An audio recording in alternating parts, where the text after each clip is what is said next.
Hi friends, నేను ఈరోజు ఒక ఇంట్రెస్టింగ్ టాపిక్తో మీ ముందుకు వచ్చాను. ఎంఎస్ ధోని గురించి ఎవరికీ తెలియని టాప్ 10 రహస్య ఫ్యాక్ట్స్ తెలుసుకుందాం. క్యాప్ లేకుండా ఇండియాకు కెప్టెన్గా వచ్చిన వ్యక్తి మహేందర్ సింగ్ ధోని. కానీ ఆయన గురించి 10 రహస్యాలు చాలామందికి తెలియవు. ఫ్యాక్ట్ నెంబర్ 1, ధోని చిన్నప్పుడు ఫుట్బాల్ గోల్ కీపర్, క్రికెట్కి లేట్ ఎంట్రీ ఇచ్చాడు. ఫ్యాక్ట్ నెంబర్ 2, రైల్వేలో టికెట్ కలెక్టర్గా పనిచేసేవాడు. ఫ్యాక్ట్ నెంబర్ 3, ఆయన అసలు కళ ఇండియన్ ఆర్మీలో సర్వ్ చేయడం. ఫ్యాక్ట్ నెంబర్ 4, ధోనికి బయోపిక్ వచ్చిన ఏకైక భారత్ క్రికెటర్. ఫ్యాక్ట్ నెంబర్ 5, ఆయన బైక్ కలెక్షన్లో 100కు పైగా బైకులు ఉన్నాయి.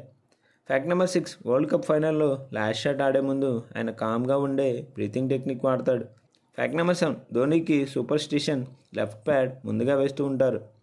ఫ్యాక్ట్ నెంబర్ 8, తన రిటైర్మెంట్ అనౌన్స్మెంట్ ఎవరికీ చెప్పకుండా ఇన్స్టాగ్రామ్లో ఒక్కసారిగా పోస్ట్ చేశాడు. ఫ్యాక్ట్ నెంబర్ 9, రాంచీలో తన ఫామ్ హౌస్లో ఆర్గానిక్ ఫార్మింగ్ చేస్తాడు. ఫ్యాక్ట్ నెంబర్ 10, తన success mantra be silent let your bat do the talking.